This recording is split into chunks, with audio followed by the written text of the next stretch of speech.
এবং জীবজন্তু খাবার খাদ্য আল্লাহ তাআলা জমিনের মধ্যে দিয়েছে এবং এই খাদ্য শস্য আল্লাহ দিয়েছে সবার জন্য। কোনো মানুষ কোনো জীবজন্তু মাহরুম হবে না। দুনিয়ার কিয়ামত পর্যন্ত যত জীবজন্তু প্রাণী সৃষ্টি হবে সকলে সমপরিমাণ খাদ্য আল্লাহ তাআলা মাটির মধ্যেই রেখে দিয়েছে। এখান থেকে কাউকে মাহরুম করবে না, সমানভাবে দিয়েছে। সাওয়াল বিসাসি তুম্মা সাওয়া ইলা সামা। আল্লাহ 4 দিনে যখন জমিন এবং জমিন জাতীয় জমিন সংশ্লিষ্ট সৃষ্টি শেষ করলেন, সম্পাদন করলেন, এরপর আল্লাহ তাআলা আসমান সৃষ্টির দিকে মনোনিবেশ করলেন।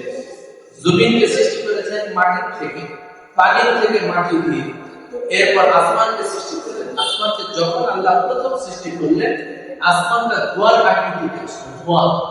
সেখান থেকে আল্লাহ তাআলা এটাকে আস্তে আস্তে আসমানের রূপ দিলেন। তা আল্লাহ বলছেন তুম্মা সাওয়া ইলা সামা। জমিন সৃষ্টি করার পর, পৃথিবী সৃষ্টি করার পর আল্লাহ তাআলা আসমান সৃষ্টিতে মনোযোগ দিলেন, মনোনিবেশ করলেন। ওয়াহিয়া দুখানু। যখন আল্লাহ তাআলা আসমান সৃষ্টি করা শুরু করলেন, সেই সময় আসমানের অবস্থা ছিল ধোঁয়ার মতো।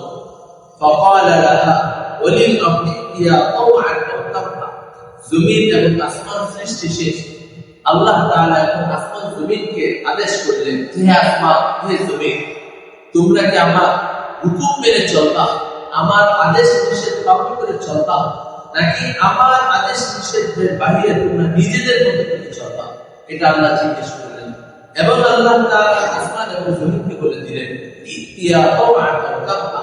তোমরা আমার আদেশের বাইরে যাবা, আমার কথা মতো চলবা না, এটা তোমাদের সুযোগ নেই।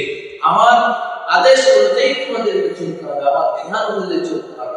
এটা তোমাদের পছন্দ হলেও মানতে হবে, পছন্দ না হলেও মানতে হবে। আল্লাহ তাআলার যত বিধান আছে, বিধান হলো 2 ধরনের। একটা হলো প্রাকৃতিক, আর একটা হলো শরীয়ী বিধান। আল্লাহ তাআলা কিছু প্রাকৃতিক বিধান দিয়েছেন। প্রাকৃতিক বিধান হলো মানুষ সৃষ্টি করা, জন্ম দেওয়া, মৃত্যু দেওয়া, মানুষের রিজিক দেওয়া এবং মানুষকে সন্তান দান করা, এগুলো প্রাকৃতিক বিধান। এখানে মানুষের কোনো ক্ষমতা নেই। একজন মানুষকে আল্লাহ তাআলা যখন হায়াত দিবেন, জীবন দিবেন, তার পক্ষে সেই সময় থেকে 1 সেকেন্ড বেশি বাঁচার সুযোগ দেয়। আল্লাহ তাআলা যাকে যখন জন্ম দিতে চাইবেন, সেই সময় থেকে 1 সেকেন্ড আগে কিংবা পরে জন্ম নেওয়ার কোনো সুযোগ নেই। আল্লাহ যাকে যে কয়টা সন্তান দিতে চাইবেন, তার থেকে কম বা বেশি কারণ নেওয়ার ক্ষমতা নেই। এটা সম্পূর্ণ আল্লাহ তাআলার নিয়ম, আল্লাহ তাআলার বিধান। এখানে কারোর কোনো ইচ্ছা চলে না, ইচ্ছা চলে না, মানুষের এখতিয়ার নেই। সম্পূর্ণ আল্লাহর পছন্দ করতেই হয়। আর দ্বিতীয় হলো কিছু বিধান আছে শরীয়ী বিধান, যে নামাজ পড়া, রোজা রাখা, এগুলোকে বলা হয় শরীয়ী বিধান, শরীয়ত। এখানে আল্লাহ তাআলা বিধান দিয়েছেন, বিধানের পরে মানুষকেও এখতিয়ার দিয়েছেন, ইচ্ছা দিয়েছেন, স্বাধীনতা দিয়েছেন। আল্লাহ নামাজ পড়তে বলেছেন, নামাজ পড়া না পড়ার ক্ষমতা আমার আল্লাহর আছে। এখানে আল্লাহ তাআলা বাধ্য করে নামাজ পড়াবেন না।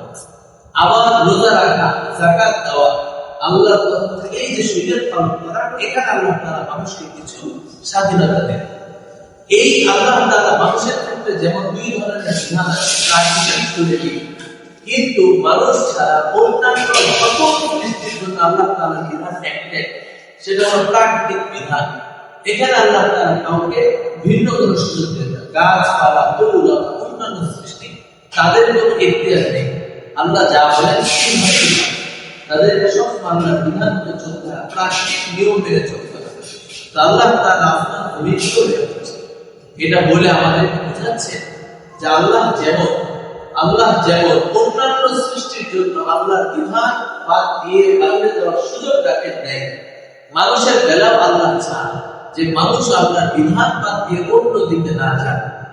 এর কারণে শরীয়তের ক্ষেত্রে যদিও আমাদেরকে আল্লাহ স্বাধীনতা দিয়েছেন, ইচ্ছা শক্তি দিয়েছেন, তবুও আমাদের উচিত অন্যান্য সৃষ্টির মতো এই সমস্ত ক্ষেত্রেও আল্লাহর বিধান মেনে চলা, আল্লাহর বিধান মতোই চলার চেষ্টা করা। এটা হলো আমাদের জন্য উচিত। এগুলো আল্লাহ তাআলা তাদেরকে বললেন যে তোমরা ইচ্ছায় হোক কিংবা অনিচ্ছা হোক, আমার বিধান মতোই তোমাদেরকে চলতে হবে। আল্লাহ এই কথার উত্তরে আসমান এবং জমিন, আকাশ এবং পৃথিবী জবাব দিয়ে বলল যে না আল্লাহ, আমরা অনেক চাই না, আমরা